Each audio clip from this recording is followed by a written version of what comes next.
Good morning students. स्वागत है आप सबका एक बार फिर से BA part second political science की आपकी अपनी क्लास में। और मैं हूं सूर्य प्रकाश शर्मा। आजकल हम आपको पता है गांधीवादी युग पढ़ रहे हैं, राष्ट्रीय आंदोलन का। और उसमें हमने सविनय अवज्ञा आंदोलन पिछले लेक्चर में डिस्कस किया था।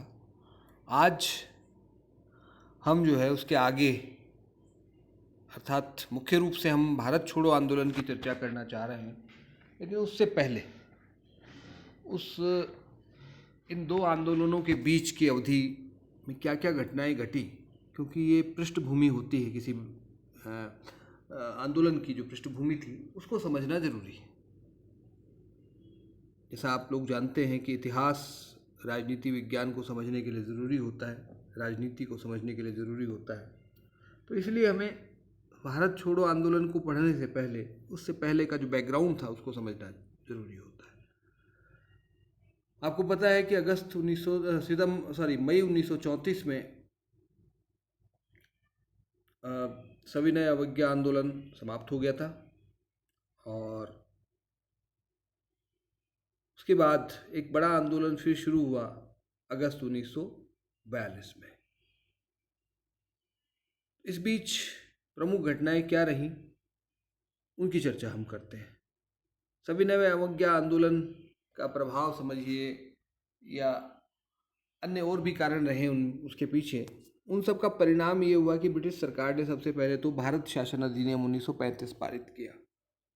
ये हमें नेक्स्ट चैप्टर हमारा यही होगा, इस पर विस्तार से चर्चा करेंगे।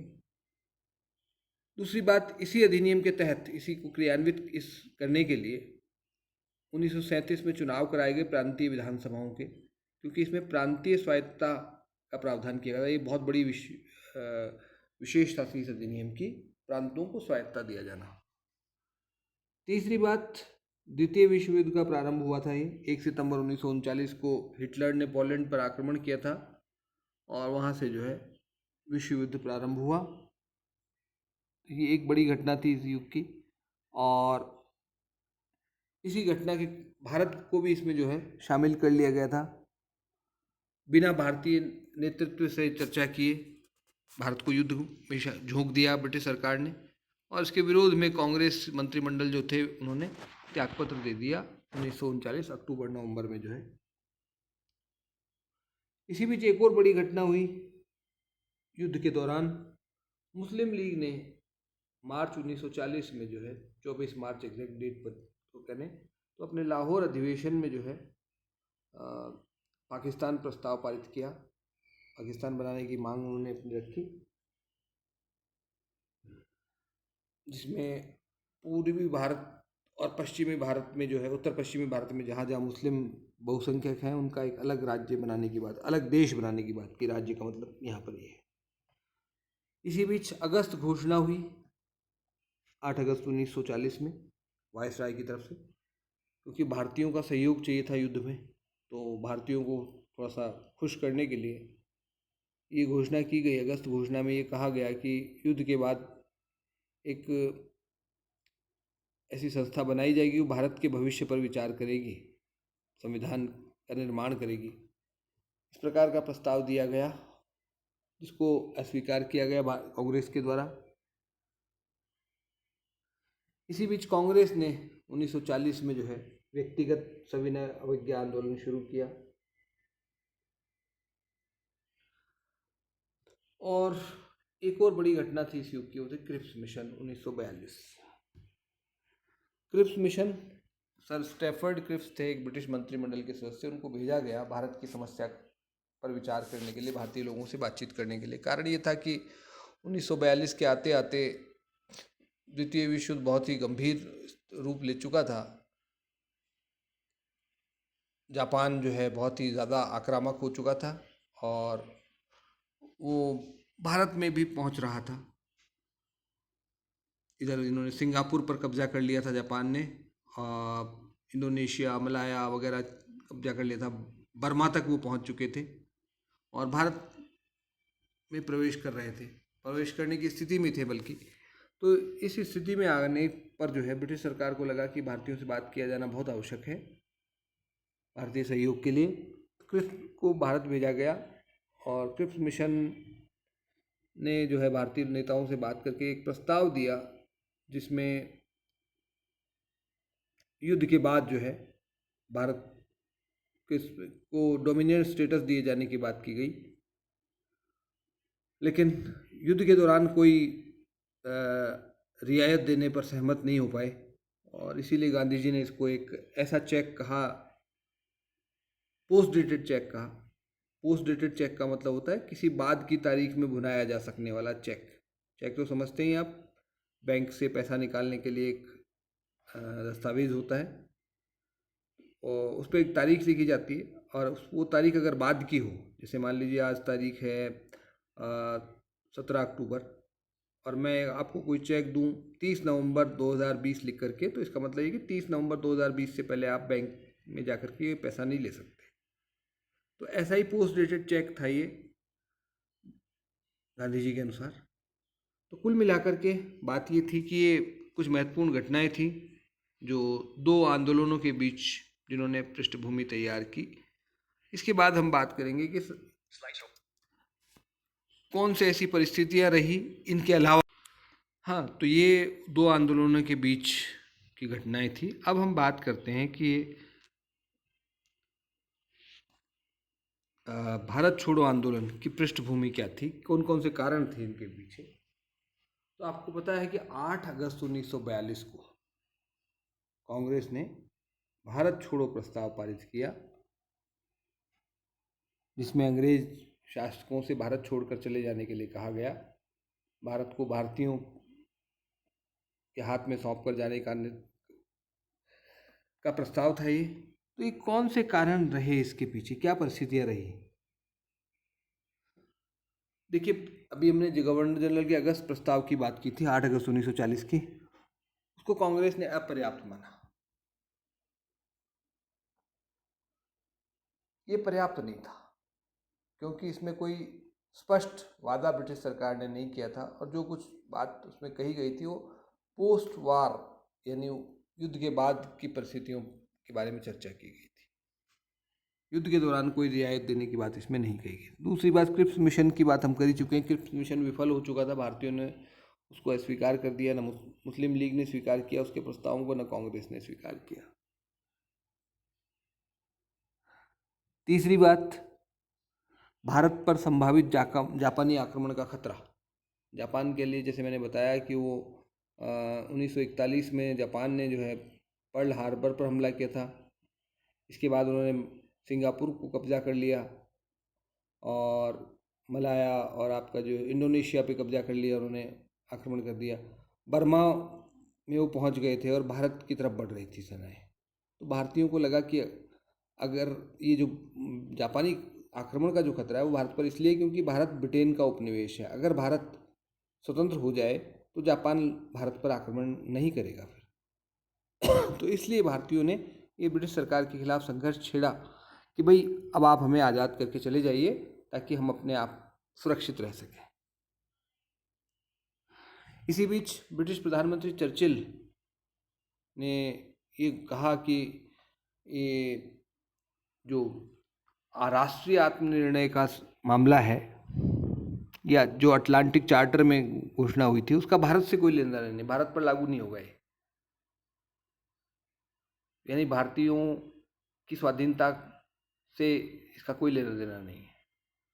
इसने कांग्रेस को और भारतीयों को बहुत नाराज़ किया। भारतीयों के मन में जो वो लग रहा था वो स्पष्ट रूप से यहाँ चर्चिल ने कह दिया। उन्होंने ये भी कहा कि मैं ब्रिटेन का प्रधानमंत्री इसलिए नहीं बनाऊँ कि भाई भारतीय ब्रिटिश उपनिवेशों को मैं आज़ाद कर दूँ, इसलिए नहीं बनाऊँ। ब्रिटिश साम्राज्य को विघटन करने के लिए मैं प्रधानमंत्री नहीं बनाऊँ, ये उन्होंने कहा।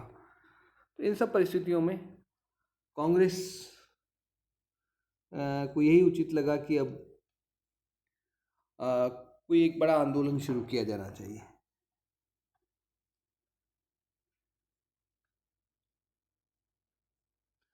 और कांग्रेस ने जो है निश्चय किया कि इस समय ब्रिटेन का भारत छोड़ करके चला जाना ही भारत के भी हित में है और संयुक्त राष्ट्र दोनों के हित में। भारत के हित में इसलिए है क्योंकि भारत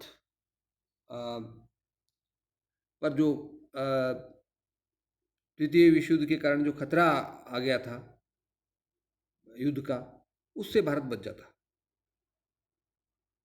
और जब ये सवाल किया गया लोगों ने के द्वारा गांधी जी की से कि भाई भारत के किसके हाथ में सौंप के जाए, तो उन्होंने कहा कि आप भगवान के भरोसे छोड़ जाइए भारत को, कोई दिक्कत नहीं है।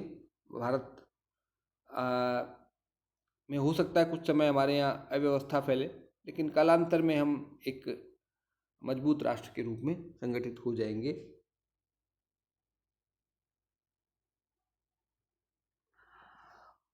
और गांधी जी ने ये भी कहा कि उनके विचार ये भी था कि अब जो है समय आ गया है कि हमें कठोर मतलब कार्रवाई करनी चाहिए, भारतीयों को सक्रिय होकर के कार्रवाई करनी चाहिए, क्योंकि ब्रिटिश सरकार केवल दबाव की भाषा समझती हो।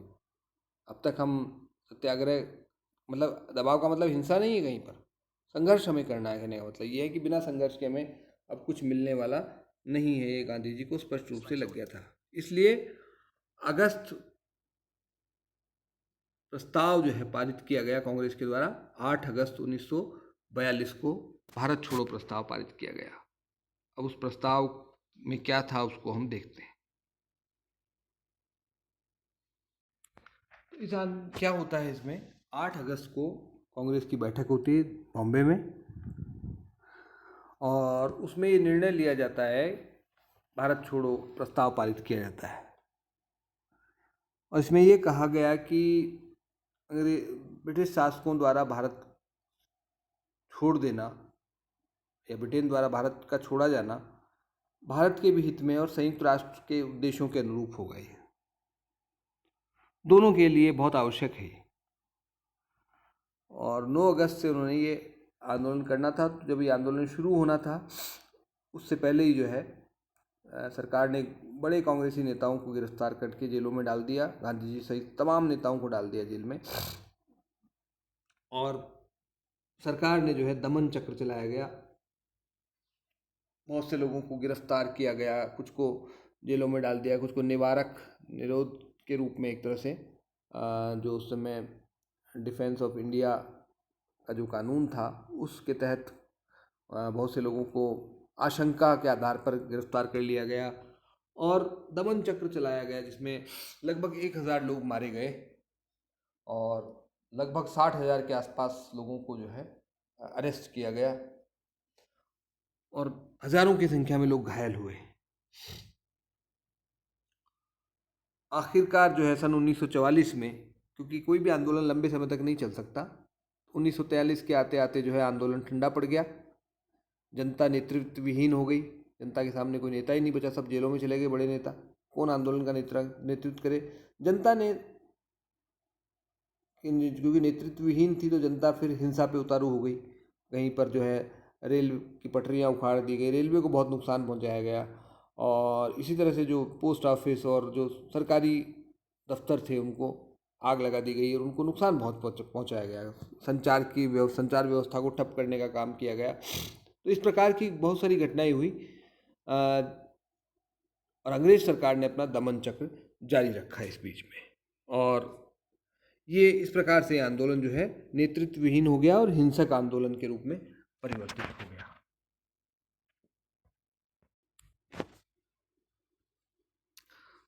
नेक्स्ट स्लाइड पे चलते हैं हम लोग। हाँ जी, तो ये भारत छोड़ो आंदोलन के परिणाम क्या रहे, क्या कितना प्रभावी रहा ये, तो देखिए जो इसका घोषित उद्देश्य था अंग्रेजों को भारत से निकालना, उसमें तो सफल नहीं हो पाए, तत्काल रूप में तो हम सफल नहीं हो पाए उस समय।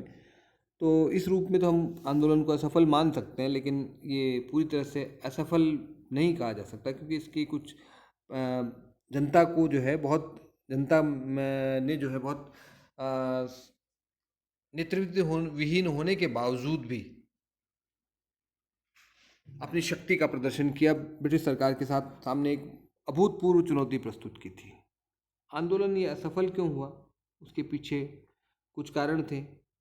एक तो आंदोलन का नेतृत्व विहीन हो जाना, क्योंकि नेता ही नहीं था कोई बड़ा, आंदोलन तो जिसके मन में जो आ रहा था वो कर रहा था, और सरकार का दमन चक्र चल रहा था, वो भी एक बड़ा कारण था। जो मैंने लिखा है कि शासन की रणनीति में परिवर्तन, क्योंकि शुरू में सरकार ने इसको शुरू से ही दबा दिया था। पहले तो सरकार क्या करती थी, पिछले बार सालों में, पिछले जो आंदोलन थे उनमें सरकार ने कुछ समय तक वेट किया, उसके बाद दमन चक्र शुरू किया। इस बार सरकार ने पहले से ही, आंदोलन के शुरू होने से पहले ही बड़े नेताओं को जेल में डाल दिया, और समझ ही नहीं आया क्या करना था उनको, प्लानिंग ही नहीं कर पाए, मतलब नेतृत्व ही तय नहीं कर पाए क्या करना है, तो इस वजह से ये असफल हुआ। इसके अलावा समाज के बहुत सारे वर्गों ने इस आंदोलन में भाग नहीं लिया, जैसे मुस्लिम लीग ने भाग नहीं लिया, इसी तरह से साम्यवादियों ने भाग नहीं लिया, हिंदू महासभा आदि जो है ये सब आंदोलन से दूर रहे। केवल कुछ क्षेत्रों में आंदोलन चला, जैसे बंगाल, बिहार, आपका यूपी, बॉम्बे, इन कुछ क्षेत्रों में ये आंदोलन चला, बाकी सब जगह जो है ये आंदोलन उतना प्रभावी नहीं रहा। तो इन सब परिस्थितियों में ये आंदोलन जो है अपने घोषित उद्देश्यों को प्राप्त करने में सफल नहीं हो सका। तो ये था एक छोटा सा लेक्चर भारत छोड़ो आंदोलन के ऊपर। नेक्स्ट जो लेक्चर होगा हमारा वो होगा भारत शासन अधिनियम 1919 द्वैध शासन के संदर्भ में हम उसकी चर्चा करेंगे। धन्यवाद।